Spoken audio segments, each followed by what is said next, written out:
scary Peppa Pig episode that never made it on TV. It was a quiet Tuesday evening when Peppa discovered that her house had grown new rooms overnight. She first noticed it when she went to brush her teeth before bed. The bathroom door, which had always been at the end of the hallway, was now in the middle, and there were two more doors beyond it that she had never seen before. The first new door led to a room that looked exactly like her bedroom, but everything was backwards. The bed was on the opposite wall. The window showed a different view, and all her toys were arranged in mirror image.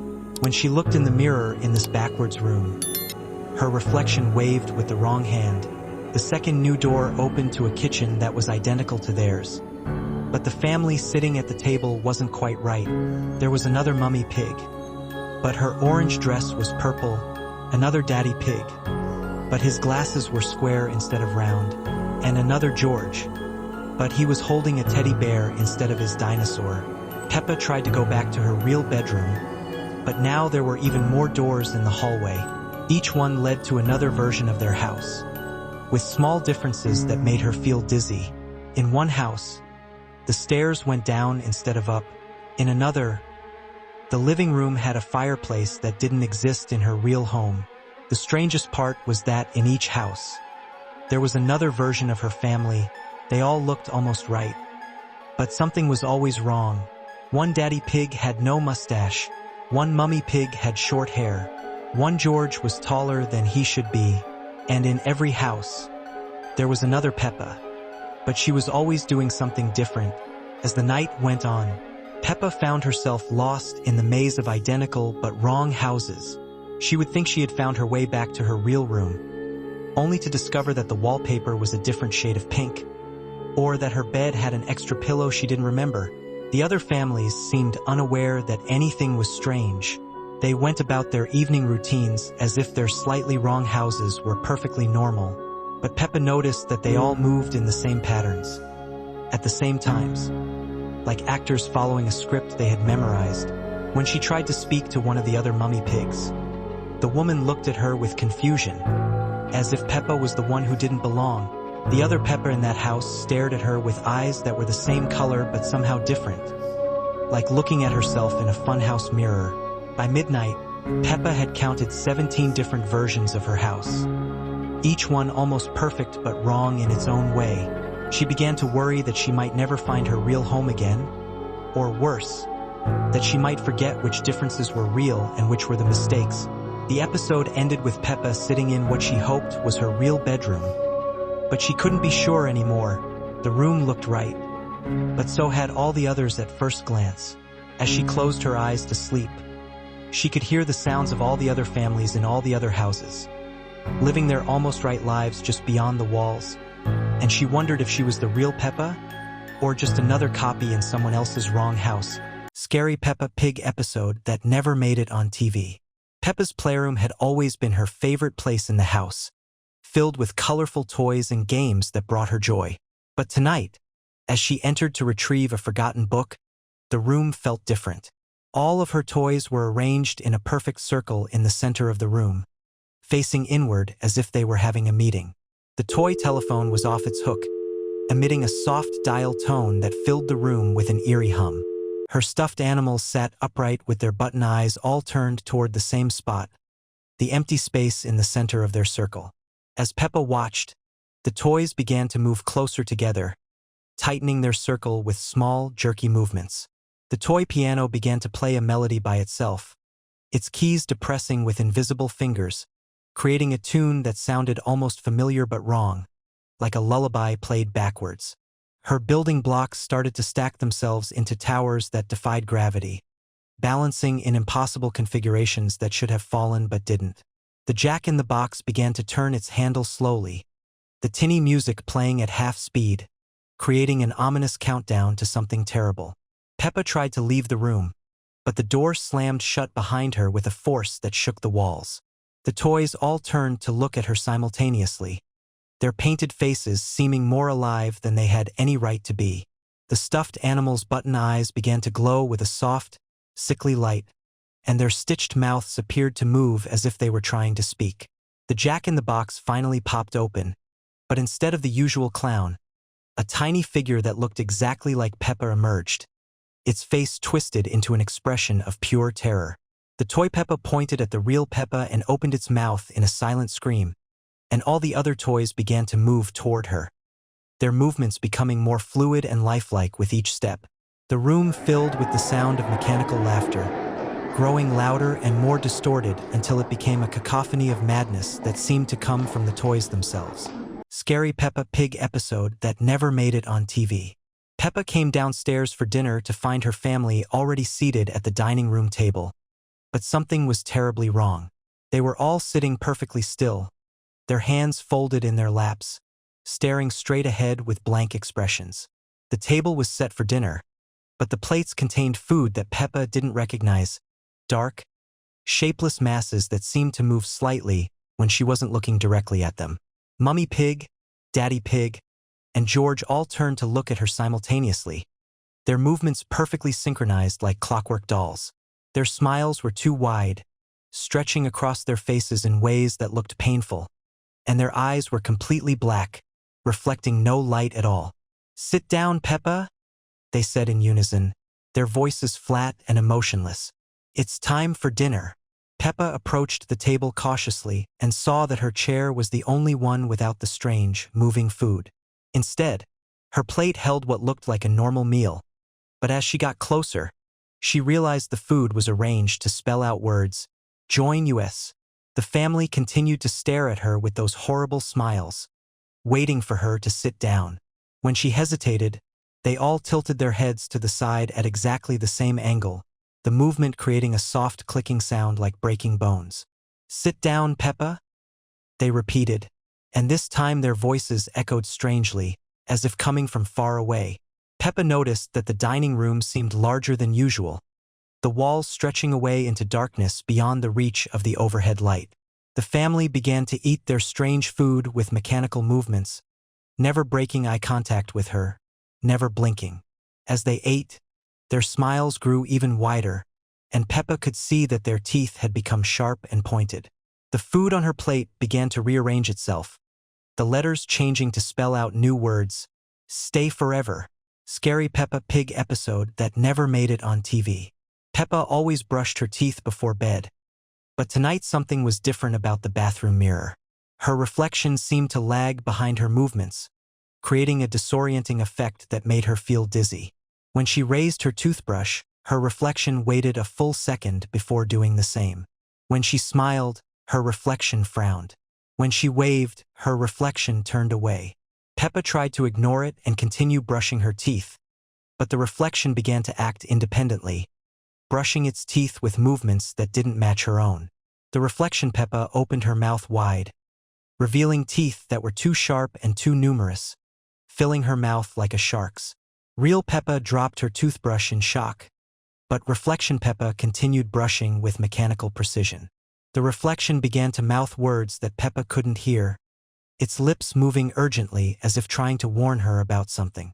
Suddenly, the reflection pressed its hands against the glass from the inside, and Peppa could see that its fingers were too long, with nails that had grown into claws.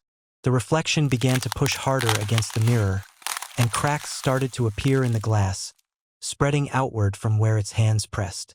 As the cracks grew larger, Peppa could hear muffled sounds coming from the other side of the mirror, sounds like crying, like screaming, like someone trapped and desperate to escape. The reflection Peppa's mouth opened wider and wider until it seemed to take up most of its face, and from that impossible mouth came a sound like breaking glass mixed with her own voice calling for help. The mirror finally shattered, but instead of glass falling to the floor, the pieces hung in the air, each one showing a different reflection of Peppa, all of them wrong in their own terrifying way. Scary Peppa Pig episode that never made it on TV. Peppa woke up thirsty in the middle of the night and went downstairs to the kitchen for a glass of water. The house was dark and quiet, with only the soft hum of the refrigerator breaking the silence. As she reached for a glass, she noticed that all the kitchen appliances were on, their displays glowing in the darkness, but she was certain they had been turned off before bedtime. The microwave showed midnight but was running anyway, its turntable spinning endlessly. The oven was preheating to a temperature that didn't exist on its dial, and the dishwasher was running a cycle that seemed to go on forever. When she opened the refrigerator for water, she found it completely empty except for a single plate covered with a silver dome. Despite knowing she shouldn't, Peppa lifted the dome and found a birthday cake with candles that lit themselves as she watched. The cake was decorated with a message written in frosting that read, "Happy birthday, Peppa," but today wasn't her birthday, and the handwriting looked like her own. As she stared at the cake, the candles began to multiply, covering the entire surface until the cake was more flame than food. The kitchen filled with the sound of children singing "Happy Birthday," but the voices were coming from inside the walls, muffled and distorted. The singing grew louder and more discordant, and Peppa realized that the voices belonged to children who sounded exactly like her, all singing at slightly different speeds. The cake began to melt from the heat of the countless candles, but instead of frosting and cake, thick red liquid pooled on the plate.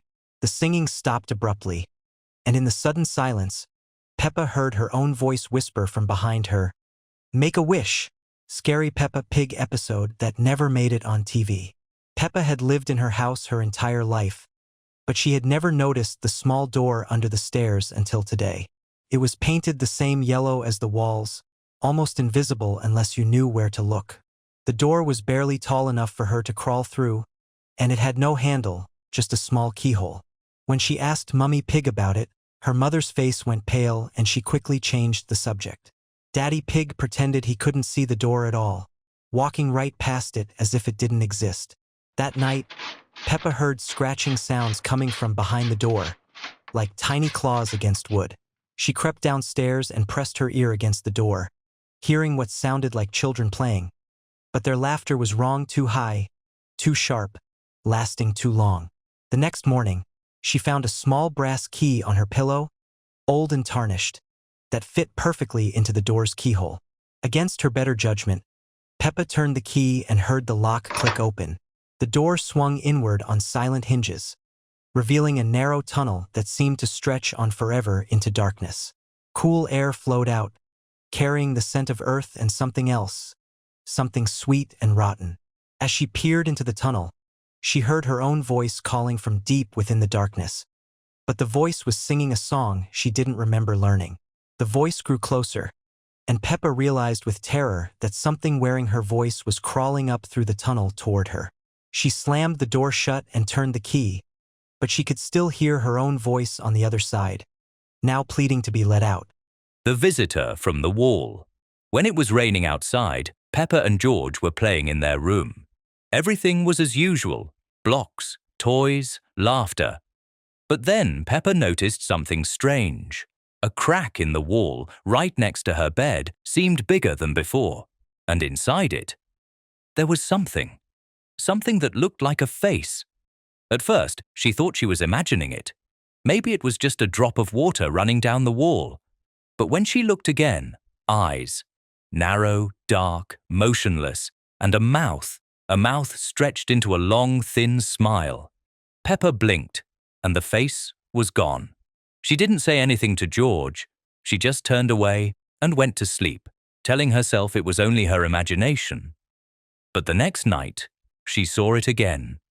The face was closer, and now it moved. Not quickly, no, slowly, almost imperceptibly, as if it was sliding beneath the layers of wallpaper. It was like watching a fish beneath the ice. Its eyes moved. They were watching Peppa. Peppa told Mummy Pig, but she only said that maybe the wall was a bit damp. Daddy Pig promised to patch the crack, but when he entered the room with his tools that evening, there was no crack. On the third night, Peppa woke up to a rustling sound. George was asleep, covered completely with his blanket. Peppa slowly turned toward the wall. Now the face was very close. It filled the whole crack.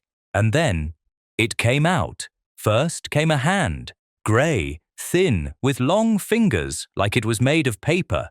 Then the second hand. It was pulling itself out, blending with the color of the wallpaper. Its body was flat, as if it had always been part of the wall. It made no sound, only movement, slowly, smiling. Peppa couldn't scream. She was frozen, watching as the thing emerged. It had no legs. Its lower body just faded into the air. It slid across the floor, leaving a wet grey trail behind. It approached George's bed and stopped. A few long seconds, and then it disappeared.